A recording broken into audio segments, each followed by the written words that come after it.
నమస్తే, welcome to iDream. నేను మీ విజిత. చాలామంది ఈ మధ్యకాలంలో ఓవర్ వెయిట్ ఉన్న వాళ్ళు వెయిట్ తగ్గాలని, లేదా నార్మల్గా ఉన్న నేను ఇంకొంచెం స్లిమ్గా అందంగా కనిపించాలని చెప్పి చాలామంది డైటింగ్ సైడ్ వెళ్తున్నారు.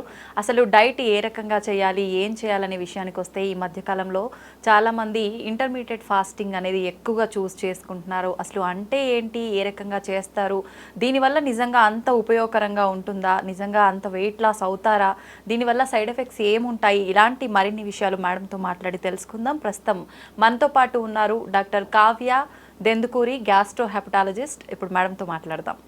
నమస్తే మేడం. నమస్కారం అండి, thank you so much. Madam, చాలామంది ఈ మధ్య అంటే వెయిట్ లాస్ అవ్వాలనుకునే వాళ్ళు చాలామంది ఎక్కువగా డైట్ చేస్తున్నారు. డైట్లో కూడా ప్రత్యేకించి ఇంటర్మీడియట్ ఫాస్టింగ్నే ఎంచుకుంటున్నారు. నిజంగా ఇది అంత ఉపయోగకరం అంటారా మేడం? దీనివల్ల సైడ్ ఎఫెక్ట్స్ వచ్చే అవకాశాలు ఏమైనా ఉన్నాయా?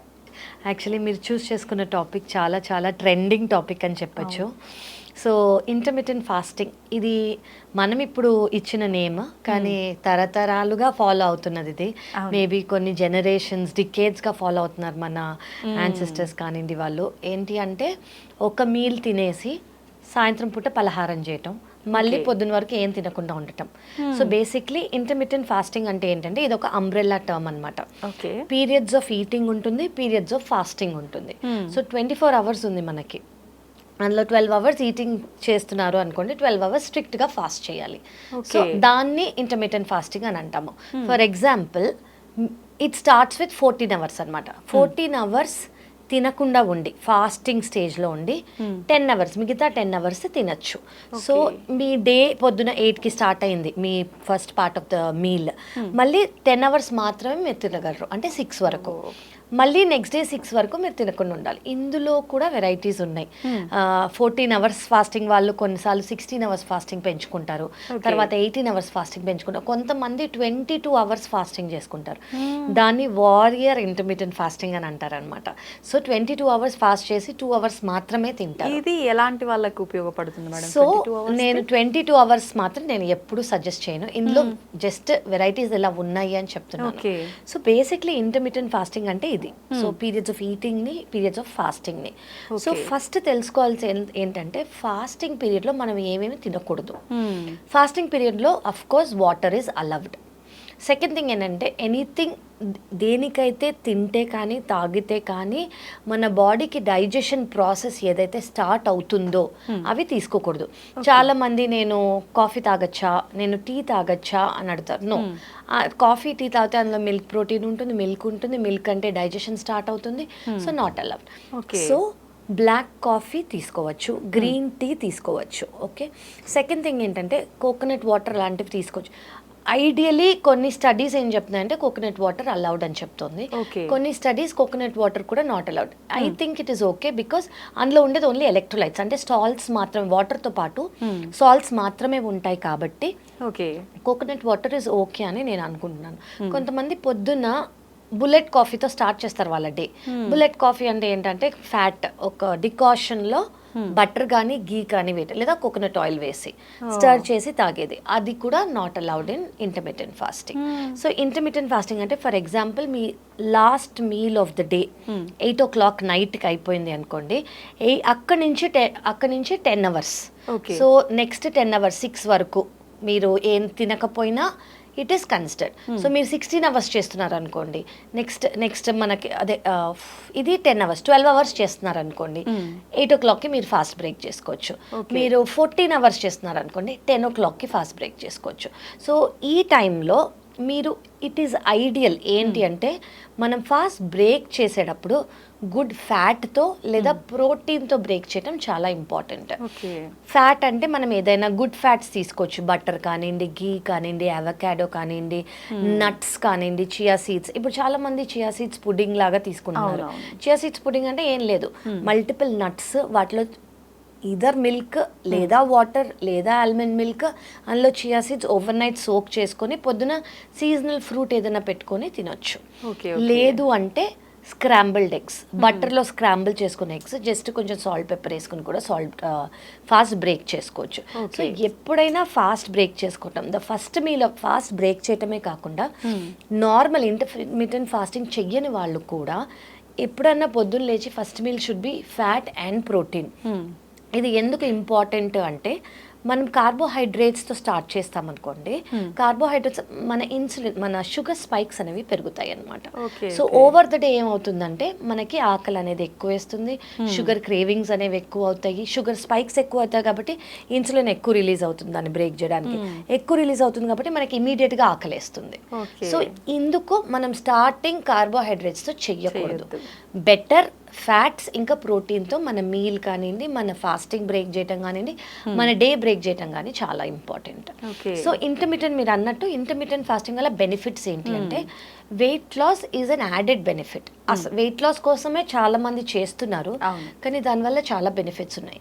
ఇప్పుడు ఎవరికైనా ఇన్సులిన్ రెసిస్టెన్స్ అనేది ఉందనుకోండి, వాళ్ళలో ఇన్సులిన్ రెసిస్టెన్స్ని తక్కువ చేస్తుంది. సెకండ్ థింగ్ ఏంటంటే కొలెస్ట్రాల్ లెవెల్స్, ట్రైగ్లిసరైడ్ లెవెల్స్ కూడా తక్కువ అవుతున్నాయి దీనివల్ల అని చాలా స్టడీస్ ప్రూవ్ చేశాయి. థర్డ్ థింగ్ ఏంటంటే it is very beneficial for fatty liver. Fatty లివర్కి మనం ఏదైనా డైట్ సజెస్ట్ చేయొచ్చు అంటే అండర్ గైడెన్స్ ఇంటర్మిటెంట్ ఫాస్టింగ్ అనేది మనం సజెస్ట్ చేయొచ్చు. ఫోర్త్ థింగ్ ఏంటంటే వీటితో పాటు వెయిట్ లాస్ కూడా అవుతుంది. జనరలీ దేనికన్నా సైడ్ ఎఫెక్ట్స్ ఉంటాయి, కానీ ఉన్న అన్ని డైట్స్లోకి safest is intermittent fasting. So దీనివల్ల సైడ్ ఎఫెక్ట్స్ ఏమన్నా ఉంటాయంటే చాలా మినిమల్, మనం నోటీస్ చేసింది కూడా చాలా తక్కువ. ఎవరన్నా సరిగ్గా హైడ్రేట్ అవ్వలేదు ఆ ఫాస్టింగ్ పీరియడ్లో అనుకోండి, డీహైడ్రేషన్ వల్ల హెడ్ ఏక్స్ రావడం కానివ్వండి, ఇవి కామన్. నాజియా, కొంచెం బ్లోటింగ్ వచ్చేవి కానివ్వండి, మేజర్ సైడ్ ఎఫెక్ట్స్ అనేది లేవు ఇప్పుడు. అంటే థియరిటికల్గా ఉన్నా కూడా ఎవరన్నా ఇంటర్మిటెంట్ ఫాస్టింగ్ చేసే వాళ్ళు వాళ్ళ తినే పీరియడ్లో బాగా తిని అండ్ తినని పీరియడ్లో వాళ్ళని బాగా హైడ్రేట్ చేసుకున్నారనుకోండి, ఎక్కువ సైడ్ ఎఫెక్ట్స్ అంటూ లేవు. ఓకే, ఇది ఏజ్తో సంబంధం ఉంటుందా మేడం? లేదండి, కానీ నేను మరీ యంగ్ పిల్లలు కానివ్వండి, ఓల్డ్ ఏజ్ వాళ్ళు కానివ్వండి, డయాబెటిక్స్ కానివ్వండి చేస్తున్నారు అంటే అండర్ గైడెన్సే నేను చేయమంటాను. ఎవ్రీ వన్ వాళ్ళంతటి వాళ్ళే స్టార్ట్ చేయక్కర్లేదు. ఎస్పెషల్లీ ఎవరైనా మెడికేషన్స్ హిస్టరీ ఉంది, వాళ్ళు పర్టికులర్ మెడికేషన్స్ తీసుకుంటున్నారు, డయాబెటిక్స్ ఉన్నారు, షుగర్ ట్యాబ్లెట్స్ తీసుకుంటున్నారు, ఎక్స్ట్రీమ్ ఎల్డర్లీ కానివ్వండి, యంగ్ వాళ్ళు కాలండి, వాళ్ళు అండర్ గైడెన్స్ తీసుకుంటేనే బెటర్. ఓకే, చాలామంది లేడీస్లో హెల్త్ ప్రాబ్లమ్స్ రకరకాలుగా ఉంటుంటాయి కదా మేడం, అలాంటి వాళ్ళు చేయాల్సిన అవసరం ఉంటుందంటారా ఇంటర్మీడియట్ ఫాస్టింగ్? అంటే ఈ లేడీస్ జెంట్స్కి అట్లా స్పెషల్ ఇది ఏం లేదండి. ఇప్పుడు లేడీస్ మీరు అన్నట్టు పీసీఓఎస్ ఏదైనా ఉందనుకోండి, వాళ్ళలో ఇన్సులిన్ రెసిస్టెన్స్ ఉండే ఛాన్స్ ఉంది. సో ఈ ఇన్సులిన్ రెసిస్టెన్స్ని ఖచ్చితంగా ఇంటర్మిటెంట్ ఫాస్టింగ్ ద్వారా హెల్ప్ అవుతుంది. సో వాళ్ళు ఖచ్చితంగా చేసుకోవచ్చు. సో ఎవరికైతే ఈ ప్రాబ్లం ఉందో వెయిట్ లాస్ కోసమే చేసే వాళ్ళు కూడా చేసుకోవచ్చు. దానికి యాడెడ్ బెనిఫిట్స్ ఇన్సులిన్ రెసిస్టెన్స్ అనేది తగ్గుతుంది, కొలెస్ట్రాల్ లెవెల్స్ అనేవి తగ్గుతున్నాయి. ఓకే, చాలామంది మొత్తం లిక్విడ్స్ రూపంలోనే తీసుకొని మిగతావన్నీ పూర్తిగా స్కిప్ చేస్తుంటారు కదా మేడం, అలాంటివి చేయాల్సిన అవసరం ఉంది? అసలు అవసరం లేదండి. ఓన్లీ థింగ్ నేను ఏది చేయొద్దు అంటానంటే, ఇప్పుడు మీరు తినే పీరియడ్లో 2 బిర్యానీలు 4 బిర్యానీలు తినకుండా balance diet, fat, protein, fibre, carbohydrates, water equal అమౌంట్లో ఉండి, అంటే ఏది ఎంత తీసుకోవాలో అంత తీసుకొని, ఎక్కువ గ్రీన్స్ తీసుకొని, కార్బోహైడ్రేట్ కొంచెం తీసుకొని, మంచి ఫ్యాట్ తీసుకుంటే, బ్యాలెన్స్ డైట్ తీసుకోవడం చాలా ఇంపార్టెంట్. ఓన్లీ లిక్విడ్స్ తీసుకోవటం వల్ల చాలామంది ఏమవుతుందంటే ఫాస్ట్గా వెయిట్ లాస్ అయిపోయి చాలా బాగుందంటారు, కానీ దానివల్ల న్యూట్రిషనల్ డెఫిషియన్సీస్ కూడా వస్తాయి. సో నేను అడ్వైస్ చేయను ఓన్లీ లిక్విడ్ డైట్ అనేది. క్రాష్ డైట్స్ అసలు ఏవి ఫాలో చేయకూడదు. ఫాలో చేసినా కూడా అవి సస్టైన్ అవ్వవు. సస్టైన్ అయినా కూడా దానివల్ల న్యూట్రిషనల్ డెఫిషియన్సీస్, అంటే ఇప్పుడు సరైన ఆహారం తీసుకున్నందుకు వైటమిన్స్ కానివ్వండి, మినరల్స్ కానివ్వండి సరిగ్గా బాడీకి అందకపోతే దానివల్ల డెఫిషియన్స్, హెయిర్ లాస్ కానివ్వండి, నెయిల్స్ బ్రిటిల్ అయిపోవటం కానివ్వండి, వీక్నెస్ కానివ్వండి, గిడ్డినెస్ కానివ్వండి, ఇలాంటివి వచ్చే ఛాన్స్ ఉంటాయి. సో ఓన్లీ లిక్విడ్ డైట్ అనేది నేను అడ్వైస్ చేయను. చాలా మంది అంటే పచ్చి కూరగాయలు లేదంటే బాయిల్డ్ వెజిటబుల్స్ అలాంటివి ఎక్కువగా తీసుకుంటూ ఉంటారు, అవి తీసుకోవచ్చండి. Boiled food is actually very ideal. So boiled food తీసుకోవచ్చు. రా ఫుడ్స్ మీరు ఏ సోర్స్ నుంచి తీసుకున్నారు, నేను ఎప్పుడైనా మీరు సాలెడ్స్ తీసుకుంటున్నారు అనుకోండి, ఖచ్చితంగా సోర్స్ అనేది మీకు కరెక్ట్ సోర్స్, దాని మీద సరిగ్గా వాష్ చేసుకొని తినటం ఈజ్ వెరీ ఐడియల్. ఓకే, చాలామంది వెజ్ తినేవాళ్ళు, నాన్ వెజ్ తినేవాళ్ళు నిజంగా అంటే ఫాస్టింగ్లో ఉన్నప్పుడు ఏ ఫుడ్ తీసుకుంటే మనకు అందాల్సినవన్నీ కరెక్ట్గా అందుతాయి మేడం? అంటే వెజ్లో కూడా ఉన్నాయండి, నాన్ వెజ్లో కూడా ఉన్నాయి. అంటే వెజిటేరియన్స్ అంటే ఇప్పుడు మనం ప్రోటీన్ తీసుకోవాలనుకోండి, వాళ్ళు వెజిటేరియన్ ప్రోటీన్ అంటే పన్నీర్లో ఉంటుంది, ఉంటుంది, సోయాలో ఉంటుంది, చెనాలో ఉంటుంది, రాజ్మాలో ఉంటుంది, స్ప్రౌట్స్లో ఉంటుంది. అండ్ వాళ్ళకి నాన్ వెజిటేరియన్లో అంటే lean meet ideal. Lean meet అంటే చికెన్ కానివ్వండి, ఫిష్ కానివ్వండి, ఎగ్స్ ఇవి జనరలీ రెడ్ మీట్ అనేది అవాయిడ్ చేయటం, ఎందుకంటే వాటిలో ఫ్యాట్స్ అనేవి చాలా ఎక్కువ ఉంటాయి. అదే అవాయిడ్ చేయటం బెటర్. ఇద్దరు గుడ్ అమౌంట్ ఆఫ్ ఫైబర్ తీసుకోవాలి. ఫైబర్ అంటే any green foods. And carbohydrate అనేది కొంచెం తక్కువగా పెట్టుకుంటే it is ideal. Okay madam, చాలామంది మనకు అంటే సఫిషియెంట్గా అన్నీ అందవు అని చెప్పి సప్లిమెంట్స్ రూపంలో తీసుకుంటూ ఉంటారు. అలా తీసుకోవచ్చు అంటారా ఫాస్టింగ్లో, ఇలా ఇంటర్మీడియట్ ఫాస్టింగ్లో? అంటే ఎందుకు అందవో ఫస్ట్ చూసుకోవాలి. అంటే మీరు ఒక క్యాంప్లో ఉన్నారు, లేదా మీరు ఇంటి బయట ఉన్నారు, మీరు ట్రావెల్ చేస్తున్నారు, మీరు సరిగ్గా ఫుడ్ అందట్లేదు, మీరు అంటే వేరెవర్ మీరు హోటల్స్కి కానివ్వండి, ఫుడ్కి కానీ దూరంగా ఉన్నారు అంటే అప్పుడు ఖచ్చితంగా సప్లిమెంట్స్ తీసుకోవచ్చు.